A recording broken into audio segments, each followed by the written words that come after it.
Arestado ang isang lalaki matapos magnakaw umano sa isang auto shop sa Marikina.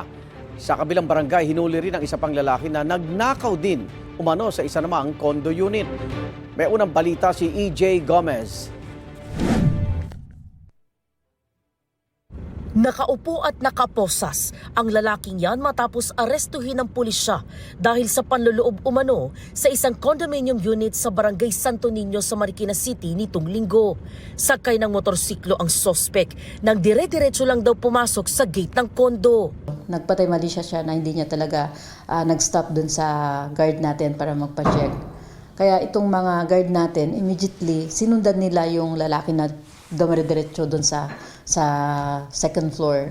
Base sa investigasyon, pwersahan daw sinira ng sospek ang pintuan para makapasok sa isa sa mga unit sa ikalawang palapag ng gusali.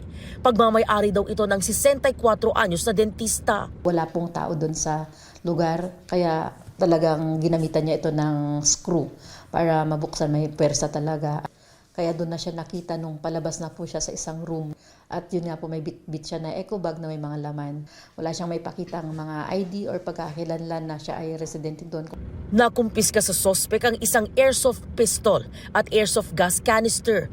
Gayon din ang isang patalim at ginamit na screwdriver. Na-recover din sa kanya ang mga ninakaw na items na abot sa mahigit 17,000 piso ang halaga.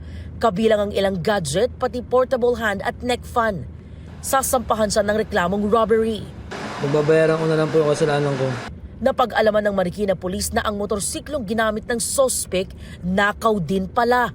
Pagmamay-ari raw ito ng isang taga Quezon City at ninakaw ito nito lang Disyembre ayon sa pulisya.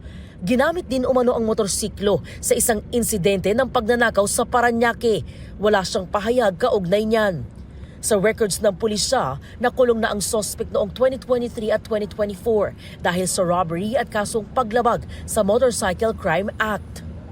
Isang lalaki ang inaresto rin ng pulisya dahil sa pagnanakaw umano sa isang auto shop sa barangay Marikina Heights nitong linggo. At dito nga po ay bigla niyang kinuha na walang pasintabi sa mga may-ari ang isang car battery po.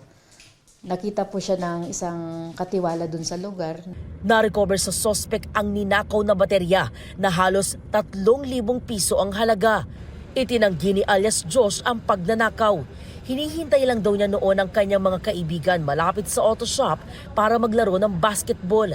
Aniya, pinagbibintangan lang siya. Hindi ko po talaga nagawa yun. Siguro baka may galit sa akin yung ma'am, yung may nagka-complain po. Ma'am, bigla pong dumating yung tatlong kasamahan nila, ma'am. Tapos bigla ako po yung tinuturo nila na kumuha po ng battery doon. Naharap sa reklamong theft ang suspect na nakadetain sa custodial facility ng Marikina City Police Station. Ito ang unang balita. EJ Gomez para sa GMA Integrated News.